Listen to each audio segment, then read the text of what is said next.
Hey fellow questers, make sure to catch up on the entire Dragon Quest X saga from beginning to end with this convenient playlist located in this card or the description down below.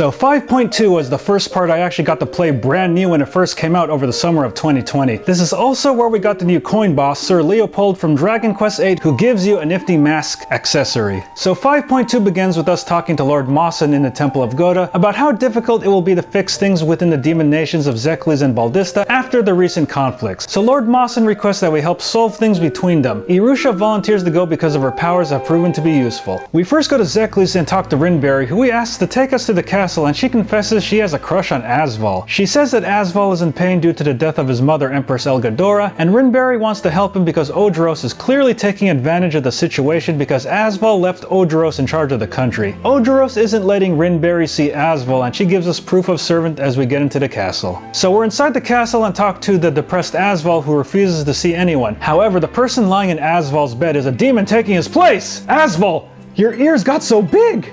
The demon reveals his name is Bogan and was chosen to masquerade as Asval because he has a similar voice. And Bogan eats the cookies, and then the servant's proof in her bag begins to shine. Rinberry pops out of it. Feeling angry, Rinberry vows to take out Odros because Asval might be killed like his father was. Bogan says that Asval is in Verenard back in Astoltia, and Rinberry says it would take her a month to get there by normal means, but since we have the Abyss Stone, we can travel there right away. So we go to the poetry ruins in Verenard and see Otis talking to Asval disguised as a Weddy. Prince Otis says that Asval is a well-known historian and his new tutor. Asval is surprised that Odros is now in charge and he doesn't want to go back because he was nothing but a tool for his mother. He praises Odros, who is kinder to him than his mother, and understood his sadness, and Odros even told Asval to go to Astoltia. And Asval says he'll never be coming back to the demon world. Prince Otis asks about a poem from Asval's hometown, and Asval recites one that his late mother loved. Endless sky, endless time, 1,000 stars, one flower, one voice, 1,000 lives filled with earth. The moving sky when the flowers die, even if the stars disappear. And then Irusha says the rest of the poem, I dedicate it to you, the heart remains the same. Oh dear one, believe me, burn my heart this love. Asval is wondering how she knows it. She saw the poem in Zekles' castle in Odros' room. Because of this, Asval decides to go back to his hometown. Back at the castle, Rinberry appears and asks about Asval as she goes into Odros' room. Asval and Odros are inside with organs in a jar, and Asval tells everyone to go home. Asval still wants to hand over the kingdom of Zekles to his uncle Odros, which makes Rinberry angry and says Odros doesn't have the blood of the royal family. She is so angry she swipes the servant proof from us and vanishes. As Asval and Odros leave, Asval hands us a note saying to meet him at his store and activate something in a book.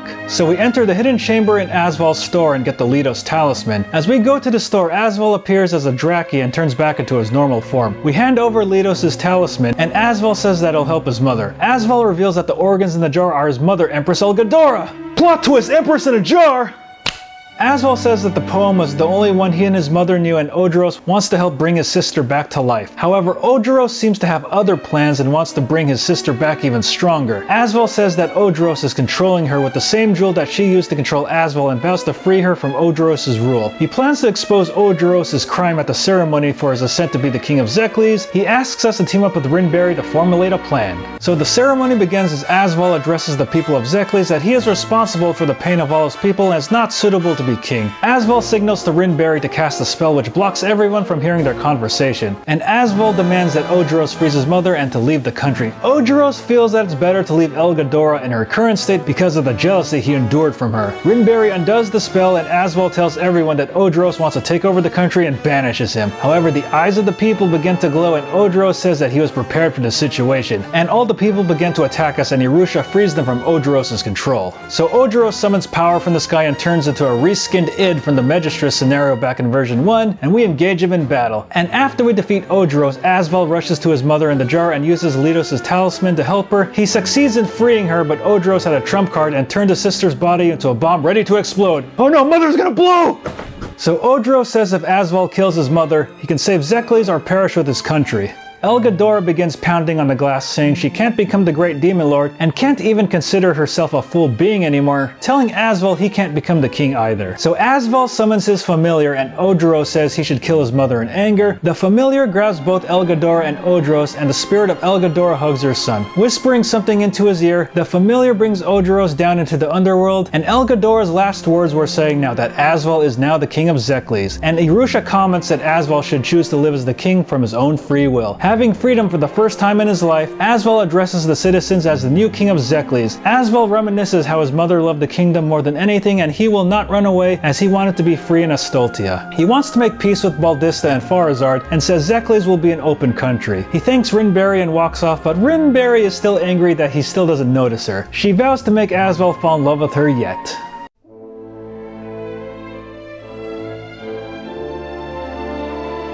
My mother was fiery, fierce, and beautiful.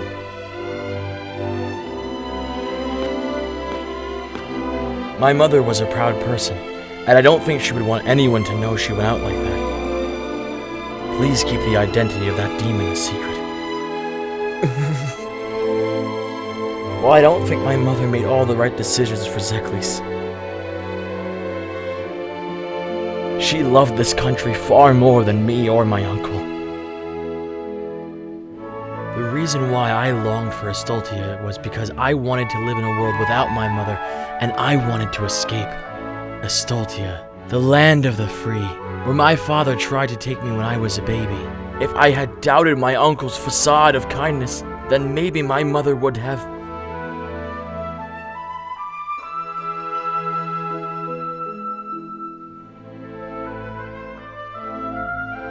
I won't run anymore. I am going to live in this country as the king of Zekles' magic kingdom, in this precious homeland my mother once loved.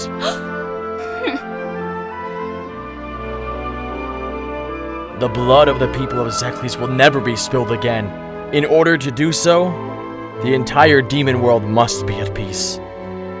I'd like to make peace with Baldista and Farazard if possible. I need your help. Asval, I think your decision is very admirable. I'm really indebted to you guys. I'd like to thank you as the demon lord of Zekles' magic kingdom. I'll see you then. From now on, Zekles will be an open country. Please drop by anytime.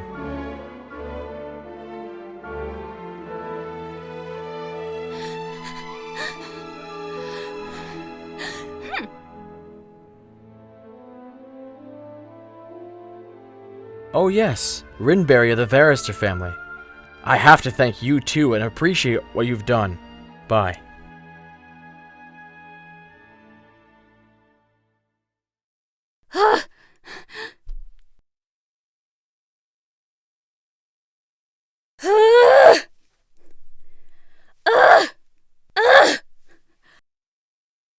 Using your serial alias to get close to me. After all the mumbo-jumbo, what's with your attitude, Asval? Rinberry, calm down. Why, you... I see. Because you can't admit in front of everyone that you're in love with me. Watch me. I'm going to make Asval fall to his knees with my charm. Asval, you're killing me! So after this, we and Irusha casually walk into Baldista with the monsters fighting among each other, claiming that Valeria has died. After witnessing the chaos, we go inside the castle. Once we're inside, we talk to Veltro, and two giant monsters called the Gannon Brothers enter Baldista. Wait, are they related to Ganon from Zelda? So Veltro says the Gannon brothers were banished by Valeria a long time ago and now have come back to cause chaos. Irusha tells Veltro to step up and save the country, but he's too much of a coward to do so. So he does ask us to look for Valeria and tells us to go to Gossia Jukai, which is north of Zekles, to find her. He also says the path was blocked by a huge rock, but there may be tools in the Brannick quarry to break it. So after getting the tool we need, we go to Topal village in Gossia Jukai and see children playing in the flower garden. However, this young girl named Tilia looks a lot like young Valeria. Could it be her daughter or a relative? It can't be Valeria because, this kid is so kind and doesn't like destruction. So the girl makes a violet lamp and Veltro arrives saying he feels chills seeing the girl. Okay, she isn't Valeria, or else she'd be burning flowers on the ground. So Tilia invites the other children for some pie and we decide to talk to the villagers for information. So the villagers tell us to look at a big spider cave and we encountered a reskinned Aragune from version 1. However, as we rush the spider, it acts like a coward. Wait, are you Aragune's cowardly cousin? So the spider says his name is Webney, a soldier of Baldista who was turned into a giant spider. When they were attacking Zekli's castle, he got attacked and fell off the bridge, which made him fall into a lake, which turned him into a spider. We agreed to help him go back to normal, and he tells us monsters have been drinking from a cursed spring that turned him into a spider and have become bigger monsters. Webney tells us to go to Raw's Square, but it's difficult to get past. After investigating Raw's Square, we give a fruit of Raw to Webney and he eats it, and turning back into a normal Pucalipo demon. Aw, how cute. So Webney is actually afraid of spiders and Irusha comes up with an idea. So she wants to talk to Tilia, however Webney says there's a more terrifying spider and that we should be careful. We go back to Topol village with Tilia doing some chores and she still doesn't remember anything about herself. In a sweet gesture, the other villagers give their bread and jam to the elder demon, however upon seeing us, Tilia walks away and runs. So we go after her after a Meowgician says she may be heading to the Cursed Fountain. We confront Tilia at the Cursed Fountain and give her a fruit of Ra and she refuses. Veltro appears by surprise and accuses Tilia of actually being Valeria. He forces Tilia to eat the fruit of Ra, but she pushes him away. We hear bells ringing and an injured demon warns that the village was attacked. The demon is injured by one of the Gannon brothers and the Gannon brothers declare that they will rule Baldista and attack Veltro. Tilia goes back to the village as we battle it out with one of the Gannon brothers. After defeating one of the Gannon brothers, Veltro quickly dispatches him as we go back to Topol village, and back at Topol village the other Gannon brother and his monster minions are attacking everyone, and the other Gannon brother attempts to kill the elder demon. No, not the old lady! Go back to Hyrule! However, the elder demon is rescued by Tilia holding a pen. The pen is mightier than the sword. The Gannon brother is surprised that Tilia has so much power, and Tilia declares that he's gonna die. Sounds like Valeria. So Tilia agrees to finally have the fruit of Ra and turns back into Valeria. Of course!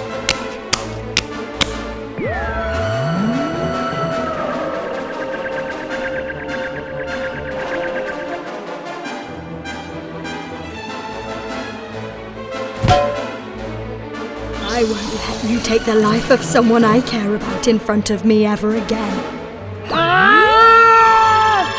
No, you're the Demon Lord Valeria! What do I do now?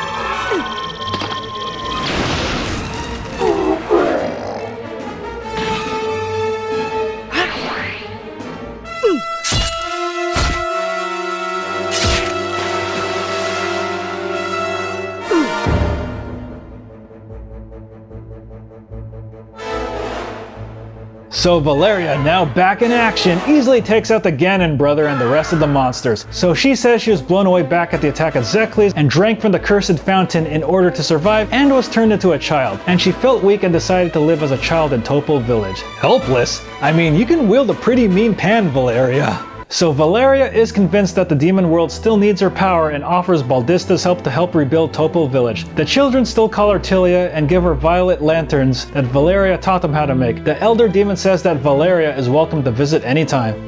It looks like you warmed her very cold heart. So Veltro confesses he knew Tilia was Valeria and had a plan to lure the Gannon brothers here so we can get rid of them. So we go back to the war-torn Baldista and Valeria, being her badass self, fends off all the monsters as everyone is surprised to see her. Valeria offers us a place in her army but laughs it off since we're actually going to be the Great Demon King. Yushka arrives and also wants help for Farazard. He tells us how he wants to still unite the demon world and after losing Najin but doesn't know what he should do. However, he also realizes he doesn't need to be the Great Demon King to save the demon world. Realizing our actions have brought peace to Zekles and Baldista, Yushka accepts that we will be the Great Demon King through our actions, and Lord Mawson asks if we're ready to become the Great Demon King, and we say yes. Vote for me, your next Demon King. So impressed with our determination, Lord Mawson asks if he can talk to us alone in his private chamber, and he takes off his head, and it's our sibling! Our sibling was Lord Mawson all along! So after the battle in version 4, our sibling was warped into the demon world hundreds of years ago and was about to be killed by a demon on Demon Mountain, but the previous Lord Mawson came and saved our sibling's life. So the previous Lord Mawson was about to pick his next successor and chose our sibling to take his place, becoming one with the power of darkness, giving our sibling a body to live within the demon world and the chance to be able to stay in an era for a long time. Our sibling has watched over the demon world for hundreds of years and knows a great evil is coming, but wants us to become the great demon king to save the demon world, as our sibling is masquerading as Lord Mawson. So Yushka is happy we made our decision to become the great demon king, and Lord Mawson decides to hold a ceremony to celebrate the new demon king. Yay, we won the election! I'm now the new demon king! Dragon Quest stimulus reviews for everyone! Lord Mawson says that we should invite Valeria and Asval to the ceremony and gives us invitations for them. We make our way to Zekli's and Asval congratulates us, saying he will attend the coronation and gives us the Demon King's crown. We go to Baldista and Valeria challenges us to a fight with all of her subjects watching. Hey, I won't go down as easily as last time, Valeria! So after defeating Valeria, she's impressed and tells all of her subjects that we are the new Demon King, also confirming that she's going to the coronation. Man, I wish people like this would actually come to my birthday party. So we go back to Goda Temple and tell Lord Mawson the good news, but Yushka rushes through the door saying that Irusha got kidnapped. Oh no, not Irusha! So Yushka says that the kidnapper is heading towards the Desido Dark Wilderness as we both head there together. We enter the castle in the Desido Dark Wilderness and see Irusha there safely with Peperogora, who apparently designed the throne. Whew, I'm glad Irusha is safe because we can always trust Peperogora. So Yushka is laughing his ass off because he fooled us into actually coming into this castle that he built just in case he was to become the great Demon King. Whoa, so you're saying that you built me a castle? Like, this is one hell of a pogger's pad, man. I'm gonna put my Dragon Quest collection there and there. Hey! Look at the mega awesome throne that my artistic talent crafted for our great Demon King! So Lord Mawson arrives and says the coronation will be held in this castle, spreading the news that there is going to be a new Demon King. So the day of the coronation is at hand with all of our guests as Lord Mawson officiates the ceremony and crowns us as the new Demon King. However, the crown falls to the ground and Lord Mawson says a great evil is among us and flies above the ground, attacking everyone in the room. Hey sibling, you're supposed to be making me look good. Get down from there right now! So Lord Mawson says that the demon world was once part of Astoltia and the source of the great darkness called Jaganuba attacked, so the goddess Lutayena separated the demon world and Jaganuba from Astoltia, making the demon world abandoned by its creators. Those people left in the demon world were forced to either die or become demons to adapt to the harshness of the demon world. So now those demons have a hatred for Astoltia for being abandoned, and Lord Mawson says now it's time for the demons to reinvade Astoltia, and if we can break the chain of hatred as a new Demon King. Lord Mawson transforms into some kind of weird creature and begins attacking everyone. So the demon rulers protect everyone as we team up with Yushka to take down this weird eyeball creature. And as we defeat the creature, everybody talks about the great disaster that will arrive and how we all must team up to stop it. So back at Grand Zadora, we see Anne Lucia come out of the Royal Labyrinth with a brand new outfit and sparks of electricity around her. Super Saiyan 2 Anne Lucia? And we also see a boy who looks familiar to Irusha, thus ending version 5.2. And upon finishing version 5.2, we also get Irusha's sketchbook.